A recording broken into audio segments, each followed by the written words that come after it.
आपने जैसे कहा कि ईरान कोशिश कर रहा है, ये दोनों कोशिश कर रहे हैं कि मैक्सिमम प्लेन इन्फ्लिक्ट करें, लेकिन फिर यहाँ सवाल बनता है कि इजराइल पर क्यों नहीं कोई प्लेन इन्फ्लिक्ट हो रहा है, अमेरिका पे क्यों सिर्फ ईरान की जानब से? उसकी बड़ी साउंड रीजन है। देखिए, बहुत ज्यादा ह्यूमिलेशन नेतन्याहू को मिली है कि उसको कुछ नहीं मिला अपने प्रोजेक्ट के पॉइंट ऑफ व्यू से। उसने तो सिर्फ देखिए, जितना यहाँ पे पीस हुआ था, अभी टेम्पररी हुआ, चाहे जब अकॉर्ड हो गया था या एमओयू साइन हुआ था, नेतन्याहू के लिए ये जो पीस था ये अनईजी नहीं था, ये पेनफुल नहीं था, ये सुइसाइडल था, ये एग्जिस्टेंशियल थ्रेट थी उसके लिए। क्योंकि यहां पे पीस होने का मतलब है कि वो वॉर ऑब्जेक्टिव हासिल नहीं कर सका नेतन्याहू। उसका था कि मैंने न्यूक्लियर प्रोग्राम खत्म करूंगा, उनके बैलिस्टिक मिसाइल, न्यूक्लियर तो खत्म करूंगा ही करूंगा, और इतनी कॉम्प्रोमाइज्ड वहां पे हुकूमत लाऊंगा जो ऑलमोस्ट प्रो इजराइल होगी। तो कुछ भी नहीं हुआ। अभी मैं रेफर कर देता हूं, कोई एक हफ्ता या 10 दिन पहले चैनल 12 ने एक सर्वे किया था, इजराइल के एक चैनल ने, और उसने कहा था कि सिर्फ 11% इजरायली समझते हैं कि हम जंग जीते हैं। तो 89% का क्या ओपिनियन है? इसका मतलब वो 89% नेतन्याहू को सपोर्ट नहीं कर रहे कि आप जंग जीत के आए हैं या इजराइल ज्यादा सिक्योर हो गया। इजराइल अब इसलिए नहीं कूद रहा कि वो जो मिथ है इस वक्त ईरान की, क्योंकि ईरान ने तो सस्टेन करके दिखा दिया कि आप दोनों आए, अकेला आए। जितना ज्यादा इजराइल इस वक्त इन्वॉल्व हो रहा है, इलेक्शन नेतन्याहू का बहुत करीब है, उसके लिए और ज्यादा पेनफुल है।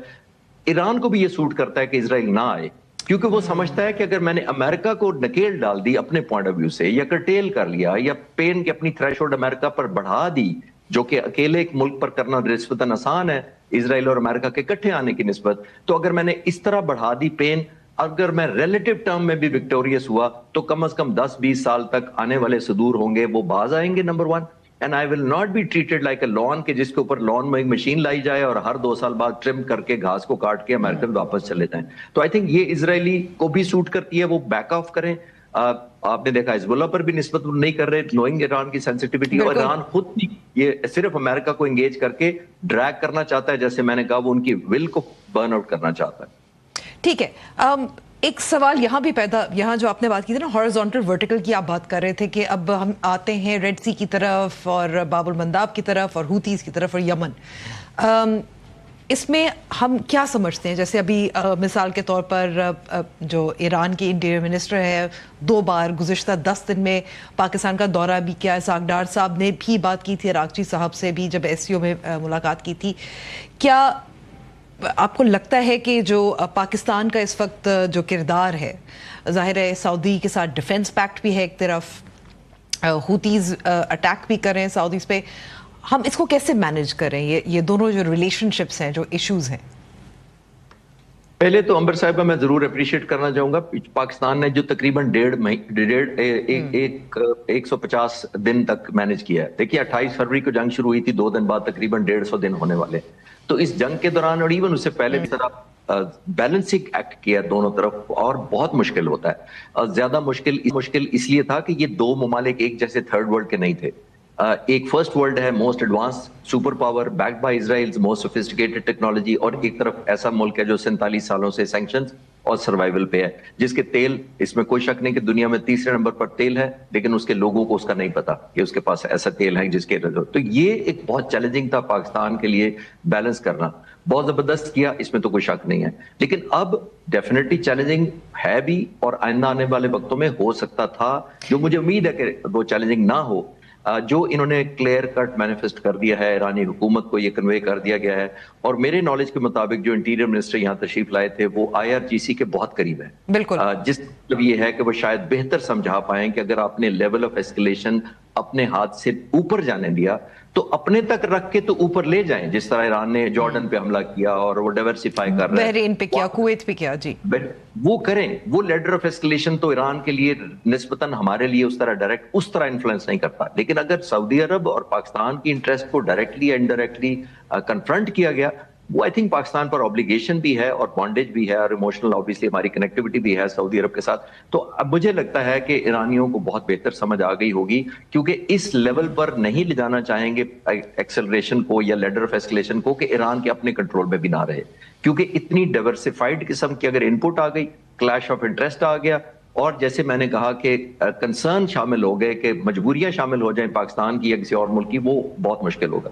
और आखिरी बात एक और भी, हमें इसको बाबुल मंदब को बिल्कुल स्टेट ऑफ हॉर्मुज से नहीं मिलाना चाहिए। स्टेट ऑफ हॉर्मुज की जो इफेक्टिवनेस थी ब्लॉकेड की, वो ईरानी कहीं कहीं हद तक या टॉप हद तक उसको ब्लॉकेड मैनेज और मैनिफेस्ट कर पाए।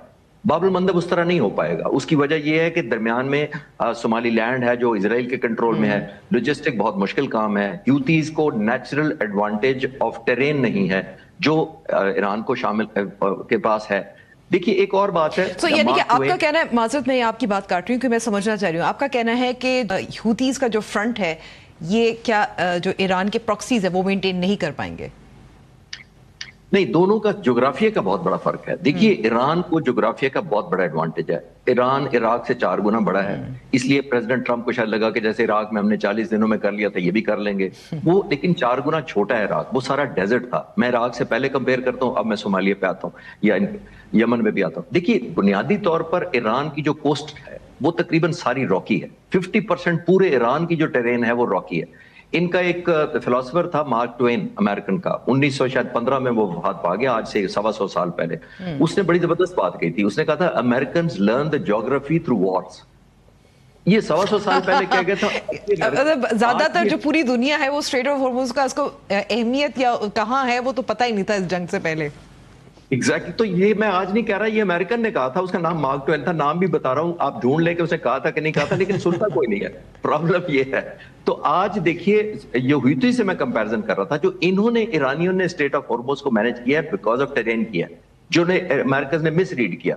रॉकी माउंटेन्स के अंदर टनल्स में उन्होंने अपने हाइडआउट्स बनाए हुए हैं, बैटरीज लगाई हुई हैं, लॉन्चर्स लगाए हुए हैं, वहां से वो फायर करते हैं अपने मिसाइल्स और वापस चले जाते हैं। उनको बम्बार्ड करना इतना आसान नहीं होता।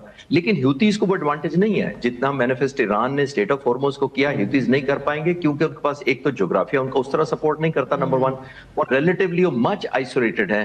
वो ऑलमोस्ट जो ईरान का रकबा ऑलमोस्ट इजराइल से 70 गुना बड़ा है। तो वो उनका रकबे इतने, उनके पास ज्योग्राफिया की लिमिट नहीं है कि वो पुल बैक करें या इतने डाइल्यूट करके पूरे मुल्क में फैल जाएं जैसे ईरान ने किया हुआ था। अमेरिकन के लिए टारगेटिंग डायलेमा हो गया। तो ये ह्यूतीज को ये एडवांटेज भी नहीं है, और मेरा नहीं ख्याल वो बाबुल मंदब को इतना इफेक्टिवली कर भी पाए बिकॉज ऑफ टेरेन।